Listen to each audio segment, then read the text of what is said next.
હવે જોજો, હવે સમજજો, વાત ધ્યાન દેજો વૈષ્ણવ.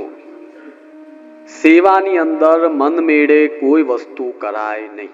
ઘણા વૈષ્ણવ જોજો એવી રીતે કરતા હોય કે ગુરુદેવ બિરાજતા ન હોય, ત્યાં જવું અસંભવ હોય, બહુ કોઈ વૈષ્ણવનો સત્સંગ ન હોય, એટલે પોતાની ઈચ્છાથી કોઈ પણ વસ્તુ લઈને ઠાકોરજીને ભોગ ધરી દે. મુંબઈમાં ઘણા લોકો ઓલી કેટબરી કે શું કહેવાય એની ચોકલેટ લઈને ઠાકોરજીને ધરે. બોલો, અમે સ્વયંમાં આંખે જોયું છે, એટલે આ કંઈ સાંભળેલી વાત નથી. અમે ગયા ને એ જોયું એટલે અમે પૂછ્યું તો અમને જવાબ આપ્યો, ભાઈ અમારા છોકરા માટે અમે લઈને આવીએ અને ઠાકોરજીને કાંઈ નહીં તો એમ કેમ ચાલે? એટલે અમે 5 ઠાકોરજી માટે અલગ કાઢી પછી બાકી બધી છોકરાઓને આપી દીધી. આ પુષ્ટિ માર્ગની મર્યાદા નથી. પુષ્ટિ માર્ગની મર્યાદા એ છે, પ્રથમ મર્યાદા એ છે કે પ્રભુ આરોગે એ હું લઉં, હું ખાઉં તે પ્રભુ આરોગે. આ મર્યાદા દાસની નથી.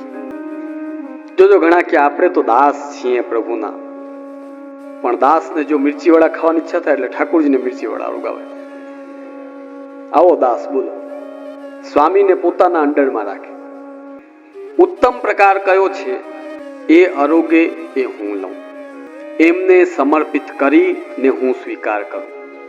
મને પણ કપડા વસ્ત્ર આદિ એવું કોઈ વસ્તુ પસંદ આવી તો પહેલા પ્રભુને લાયક જે હોય એ પ્રભુને ધરાવી પછી હું લઉં. આ આપણી વિચાર હોવો જોઈએ. આ જ મર્યાદા સેવકાનામ યથા લોકે વ્યવહારઃ પ્રસિદ્ધ્યતિ તથા કાર્યમ સમર્પ્યેવ સર્વેષામ બ્રહ્મતા તતઃ. મહાપ્રભુજી આ જ મર્યાદા બતાવી છે. સેવકનો જેવો લોકમાં વ્યવહાર છે કે સ્વામી ગ્રહણ કરે પછી લેવું, એ જ વ્યવહાર પુષ્ટિ માર્ગમાં પણ લાગુ કરવું. પ્રભુને સુખમય જેટલું છે તે ત્યાં અંગીકાર કરાવીને પછી સ્વીકાર કરવું. આ જ પુષ્ટિ માર્ગની મર્યાદા છે. હવે તમને કોઈ વિશેષ ઈચ્છા થઈ તો એનો પ્રકાર બતાવી. જો આખીર તમે પણ ભક્ત છો, જીવ છો, તો તમને થાય કે ભાઈ આ પ્રભુને આમ થાય, મારે આ છે તો ઠાકોરજીને આમ હોય, ઠાકોરજી માટે બનાવું, એવું બધાને થાય. પણ જોજો, સમજજો વાત, જ્યાં જ્યાં ઠાકોરજીને અરોગાવાની કે ઈચ્છા થાય ત્યાં આપણા સિદ્ધાંત સાથે આ વસ્તુ અનુકૂળ છે કે નહીં તે જાણ્યા વિના એ વસ્તુ, આધુનિક વસ્તુઓ શ્રી ઠાકોરજીને અરોગાવાતી નથી. અમે ઘણીવાર આ પ્રસંગ કહીએ છીએ. અમે કંડોળા બાજુ એક ગામડે હતા અને અમને વિનંતી કરી કે જે મંગલ ભોગ ધરવા પધારો. અને અમે કહું ચલો હવે સવારના એક હસ્તમેળાપ કરાવીને પાછા અમારે જામનગર આવવાનું હતું. તો મંગલ ભોગ ધરવા ગયા તો દૂધ ને દહીં ને મઠડી ને બધું એ જે નિયમનું હોય એ બધું હતું. અને બાજુમાં નાના પટ્ટા ઉપર ગરમ ગરમ ચા મૂકેલી. એટલે અમે જ્યારે ભોગને હાથ લગાડ્યો એટલે મેં કહ્યું કે બાપા આ શું? કે જે આપના દાદાશ્રીએ મને આજ્ઞા કરી જેથી ઠાકોરજી પધરાવ્યા તું બધું પ્રભુને ધરીને લેજે, મને ચાનું બંધાણ છે એટલે હું ઠાકોરજીને રોજ નિયમથી આજા 21 વર્ષ ચાલે છે, 21 વર્ષથી ચા ઠાકોરજી નિત્ય સવારે ચા આરોગે છે નિયમથી. એટલે અમે કહું ભાઈ આમ ન કરાય. તમને સમજાવે છે. જો સંસારમાં રહ્યો છો, આપણે કઈ કોઈ ઈચ્છતો ન હોય કે મને ખોટા વ્યસન લાગે, કોઈ ના ઈચ્છતું હોય, પણ દુસ્સંગના કારણે જ્યારે કોઈ આવી રીતે ફસાઈ જાય તો એ વસ્તુઓ જે વ્યસનની હોય એને ઠાકોરજી સન્મુખ ન લવાય, કારણ કે એ બધી ક્લિષ્ટ વસ્તુ હોય. આચાર્ય ચરણ આજ્ઞા કરે છે ક્લિષ્ટમ નૈવ સમર્પયેત, ક્લિષ્ટ વસ્તુ ઠાકોરજીને સમર્પિત નહીં કરવાની. તો ચાનું બંધાણ હોય તો મંગલ ભોગ જ્યારે સરે એ પ્રસાદી દૂધમાંથી 2 ટીપા ચામાં પધરાવીને તમારે લઈ લેવાની. આ એનો ઈલાજ, સમર્પિત કરવાનો. તો મુદ્દો સમજો, આપણામાં મુખ્ય સમર્પણનો પ્રકાર ભગવદ અનુરોધી સમર્પણ બતાવ્યું છે. યાને કે પ્રભુને જે પસંદ છે ને જે મર્યાદા છે તે પ્રભુને ધરાવીને પછી લેવું. આને કહેવાય ભગવદ અનુરોધી સમર્પણ. બીજો સમર્પણનો પ્રકાર લૌકિક અનુરોધી સમર્પણ. એમાં તમારે પછી આ બધું, ભાઈ આજે છોકરાનો જન્મદિવસ છે અને કહે કે ભાઈ ઠાકોરજીને કાંઈ કરો ગાઓ, એટલે જોજો ઘણી વાર પૂછે કે ભાઈ બોલ તને શું ગમે છે એ બોલ, તો એ જ પ્રભુને અરોગાવી અને પ્રભુ અરોગે પછી તું લે. ઉત્તમ અધિકાર, જોજો સમજો વૈષ્ણવ, સમર્પણનો ઉત્તમ અધિકારી કોણ છે કે જે પ્રભુને અનુકૂળ હોય એ સમર્પીને પછી લે. સમર્પણનો મધ્યમ અધિકારી કોણ છે કે જે પોતાને અનુકૂળ ઠાકોરજીને સમર્પિત કરીને પછી પોતે ગ્રહણ કરે. એટલે આપણામાં એમ કહેવાય છે કે ઉત્તમ પ્રકાર રાખવો, મધ્યમ પ્રકાર નહીં રાખવાનું. પહેલાથી જ તમે સેકન્ડ ક્લાસ પાસ થશો તો પછી ધીમે ધીમે ઓર ઉતરતા જ જશો. હવે જોજો, શ્રી મહાપ્રભુજી આજ્ઞા કરે છે, વિશેષતશ્ચેદ આજ્ઞા સ્યાદ અંતઃકરણ ગોચર. ધ્યાન દેજો, ઘણા વૈષ્ણવોને એવી પ્રતીતિ થાય કે ભાઈ મને ઠાકોરજી આજ્ઞા કરી કે તું આમ કર. ઘણાને સપનામાં ઠાકોરજી આજ્ઞા કરે એવું બનતું હોય છે ઘણા વૈષ્ણવ. તો હવે આજ્ઞા થઈ, દાખલા તરીકે અંતઃકરણ ગોચર એટલે અંતઃકરણમાં આજ્ઞા થાય કે તું મારી માટે આ કર. એવું ઘણા વૈષ્ણવને થાય પણ છે. શ્રી ઠાકોરજી એવી કૃપાએ કરે છે. લગાતાર સેવા કરો ને. જોજો, પ્રાચીન સમયમાં સાક્ષાત બાતે કરતે, સાનુભાવ જતાવતે, આ બે પ્રકાર આપણને વાર્તાજીમાં જોવા મળે. અને અમુક અષ્ટસખામાં એમની સાથે તો શ્રીનાથજી ખેલતા, ગોવિંદ સ્વામી આદિ સાથે કાંકરી મારવાના આટલી મિત્રતાનો સંબંધ. પણ એક હકીકત છે કે આજના જમાનામાં કોઈ એમ કહેતો હોય કે શ્રી ઠાકોરજી મારાથી વાત કરે, મારાથી બોલે છે, તો આ એક પ્રકારનો આજના જીવને આભાસ હોય છે.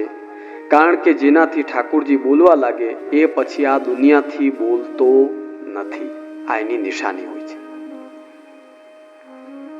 જો કોઈ કહેતો હોય કે ઠાકોરજી મારાથી બોલે છે ને પછી ઓટલે બેસીને આખા ગામની પંચાયત કરતો હોય તો સમજવાનું આનાથી ઠાકોરજી બોલતા. જેનાથી પ્રભુ બોલવા લાગે એને લૌકિક વાર્તા ગમતી નથી, પસંદ આવતી નથી, એમાં દિલચસ્પી હોતી નથી. શ્રીમદ ભાગવત બતાવે છે, જેની વાણી જેનો મન ભગવાનના ગુણગાનમાં લાગી ગયો છે તો એક વાત સમજી લેજો કે ગ્રામ્ય કથાનો ત્યાં વિઘાત થઈ જાય છે. ત્યાં પછી ગ્રામ્ય કથા ઊભી રહેતી નથી. ગ્રામ્ય કથા એટલે ગામની ચર્ચા, ગામની પંચાયત જેને આપણે કહીએ, ગ્રામ્ય કથાનો વિઘાત થઈ જાય છે. ક્યારે કોઈ પણ વૈષ્ણવ તમને એમ કહે કે હા મારાથી ઠાકોરજી બોલે છે. ઘણીવાર ઘણા વૈષ્ણવ શું કે બિચારા ભાવમાં આવીને એમ કહેતા હોય ને તમે બધા પણ આસપાસ બધા ભાવવાળા બેઠા હોત કે અરે આને તો ભાઈ ઠાકોરજી બોલે છે ને બધા એટલા ભાવમાં આવી જાય. જો પ્રભુ જેનાથી બોલવા લાગે એની ગ્રામ્ય કથાનો વિઘાત થઈ જાય છે. એ કોશિશ એવી જ કરે કે આ બધાથી દૂર રહીએ અને જેટલું ભગવદ નામ અને શ્રી ઠાકોરજી સાથે રહેવાય એ કાર્ય કરીએ. હવે તમે પોતે બધા ઘરે જઈને કાચમાં જોઈ લેજો કે ભાઈ આપણી ગ્રામ્ય કથાનો વિઘાત થયો છે કે નથી થયો. ગ્રામ્ય કથાનો વિઘાત નથી થયો તો હજી આપણે બહુ પાછળ છીએ. ગાડા માર્ગમાં હજી ચાલી રહ્યા છે, ઠેડક ઠેડક કરતા ધીમે ધીમે.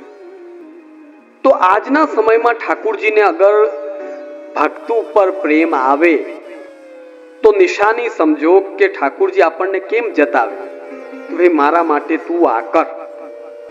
તો આજ્ઞા કરી છે કે મને ઈચ્છા છે કે તું મારા માટે એક શૃંગાર સિદ્ધ કરાવ. તો એક વાત પાકી સમજજો વૈષ્ણવો, આજના સમયમાં જ્યારે લગાતાર તમે સેવા કરતા રહો તો સાક્ષાત વાતચીત, સાનુભાવ આ બધું અશક્ય છે. આજના સમયમાં ઠાકોરજીની આપણા ઉપર કૃપા વધી છે અથવા તો ઠાકોરજી હવે કૃપા ધીમે ધીમે કરી રહ્યા છે સેવા કરતા કરતા. એની નિશાની આ છે કે આપણને રોજની સેવા દરમિયાન અલગ અલગ મનોરથ ઠાકોરજીના સુખાર્થે જાગે તો સમજવાનું કે આ અંતઃકરણ ગોચર શ્રી ઠાકોરજીની કૃપારૂપ આજ્ઞા છે. બાકી આમ વાત નહીં કરે કે તું મને આ ધરાવ ને આ રોટલી બહુ તે બાળી દીધી છે ને દાળમાં વઘાર બરાબર નથી કર્યું, નહીં આજ્ઞા કરે ઠાકોર. 84 વૈષ્ણવમાં એમ કહે છે કે વૈષ્ણવને પ્રસાદ લેવડાવો, વૈષ્ણવ પ્રેમથી બોલે કે વાહ સુંદર થયું, એટલે સમજવાનું કે પ્રભુ પ્રસન્નતાથી તમારું ધરેલું આરોગ્ય છે. જો સપના શાસ્ત્રોમાં ખોટા માનવામાં આવ્યા છે. કેટલી જગ્યાએ ઋષિ મુનિઓ લખ્યું છે સ્વપ્ન સ્વપ્ન. ભાઈ સ્વપ્ન શું કે એ ખોટા હોય છે.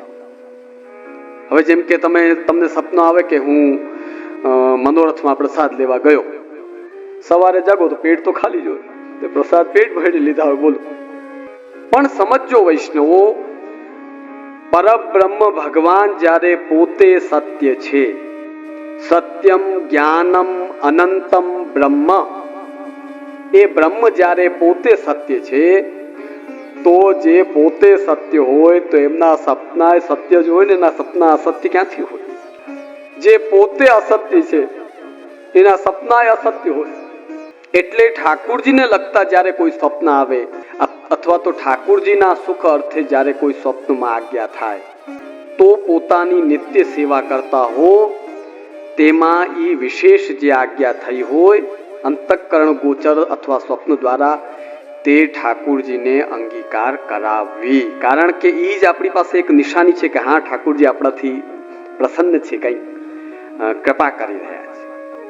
હવે આજ્ઞામાં અમારે ત્યાં એવો પ્રસંગ બનતો કે એક અમારે જોધપુરમાં ચોકીદારીમાં એક વૈષ્ણવ રહેતા, એને બિચારાને ઠંડીના ટાઈમમાં રાતના બહુ ભૂખ લાગે, તો હવે કેમ કરવું. એટલે એકવાર દાદાજીને આવીને વિનંતી કરી શ્રી બ્રજભૂષણલાલજી મહારાજશ્રીને કે જે કાલે તો મને સપનામાં એવી શ્યામબાવાની કૃપા થઈ અને શ્યામબાવા પધાર્યા અને આજ્ઞા કરી કરે તું આખી રાત આમ બિચારો હેરાન થાસ, મારી આજ્ઞા છે મહારાજશ્રીને વિનંતી કરજે કે શેનના દર્શન પછી 2 ઠોર તને દેવડાવે એટલે તું રાતે હેરાન થાય નહીં. હવે એમણે આ વચનામૃત સાંભળ્યા હશે એટલે આવીને દાદાજીને વિનંતી કરી કે મને અંતઃકરણ ગોચર આજ્ઞા થઈ અને સ્વપ્નમાં આજ્ઞા થઈ કે આપને વિનંતી કરવાનું કે મને 2 ઠોર અપાવો. હવે જો સમજો કે જ્યારે કોઈ પણ આજ્ઞા એવી પ્રકારની હોય કે જેનો છેડો આપણા પેટ ભરવાનું કે આપણા લૌકિક સ્વાર્થ લગતો હોય, તો તે આજ્ઞા સેવામાં માનવી નહીં. જો સમજો વાત, જે આજ્ઞાનો સંબંધ સીધો શ્રી ઠાકુરજીના સુખથી હોય, આવી આજ્ઞા થાય તો તમે જે રોજની સેવા કરો છો એમાં આટલું વધારાનું વિશેષ કરવાનું. પણ જે આજ્ઞાનો છેડો આપણા સ્વાર્થથી જોડાયેલો હોય એ આજ્ઞા માનવી નહીં. એટલે વિભાગ એટલે પણ કે કોઈ કાલે કહે કે જે મને આજ્ઞા થઈ કે રોજ શીરો બનાવ અને પછી તું ખાય, તો પછી આજ્ઞા અંતઃકરણ ગોચર ઓલી ન મનાય. હવે જો 5મો વિવેક, ભગવાન સંબંધી કાર્ય માત્ર. મેં જે તમને પહેલા બતાવ્યા, મંદિર વસ્ત્રથી પ્રારંભ કરી પ્રભુ માટે રસોઈ આદિ બધું ઠેર શૃંગાર, પોઢાડવા, જગાડવા, શૈયાજી, શૃંગાર, વસ્ત્ર આદિ બધું પોતાના જે શ્રી ઠાકુરજી છે એમનાથી જોડાયેલા કાર્ય માત્ર એ જ મારું ધર્મ છે. આવી જેને પ્રતીતિ થઈ જાય છે, પ્રભુ સેવામેવ કરિષ્યતિ, એ શ્રી ઠાકુરજીની સેવા જ કરશે, બીજું કાર્ય નહીં કરે. કારણ કે નિર્દોષ તો આ સેવા જ છે, બાકી બધું દોષરૂપ જ છે. તમે વિચાર કરો વૈષ્ણવ જનો કે આપણે ખાલી સવારે ઉઠીને ચાલીને જઈએ, શાસ્ત્ર શું બતાવે છે ખબર છે? સવારે ખાટલામાંથી જમીનમાં પગ મૂકો ને તોય ભૂમિદેવની માફી માંગવી પડે કે ભાઈ તમારા માથે પગ મૂકું છું, આખો દિવસમાં જેટલી ગલતી થાય માફ કરજો, ને સાંજે પાછો મને અહીંયા આબાદ રીતે પાછો શાંતિથી સૂઈ શકું એવું રાખજો. આ કઈ એક જાગો ત્યારનો નહીં, આખો દિવસનો અગર જુઓ કે અન્ન ગ્રહણ કરો ત્યારે પણ માફી માંગવી પડે કે તમને ચાવીશ, તમને ઉતારીશ, અનેક જીવોને મારીશ, એટલે મારાથી જ્યાં જ્યાં ગલતી થાય માફ કરજો.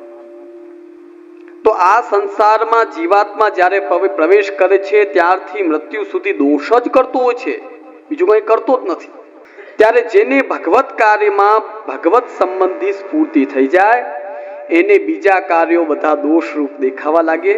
એટલે બીજા કાર્યો દોષરૂપ છે આવી જેને પ્રતીતિ થવા લાગે એને 5મો વિવેક કહેવાય છે. હવે જો ધ્યાનથી લખજો, સ્વસ્વામી સંબંધી કાર્યમાં સ્વધર્મની સ્ફૂર્તિ થાય આવો જે જીવ હોય તે પ્રભુ સેવા જ કરે, બીજું કાર્ય ન કરે અને બીજા કાર્યમાં તેને દોષરૂપ બધું લાગવા લાગે, આવો જેને વિવેક પ્રવેશ કરી જાય છે તેને પાંચમો વિવેક કહેવાય છે. પોતાના ઠાકુરજી સંબંધી કાર્ય માત્ર એને પોતાના સ્વધર્મ રૂપ કાર્ય લાગે છે, એટલે આવો જીવાત્મા પ્રભુ સેવા જ કરે છે, બીજા કાર્યોમાં મન લગાડતો નથી અને બીજા કાર્યોને દોષરૂપ માનવા લાગે. આ તેને પાંચમો વિવેક જાગે છે.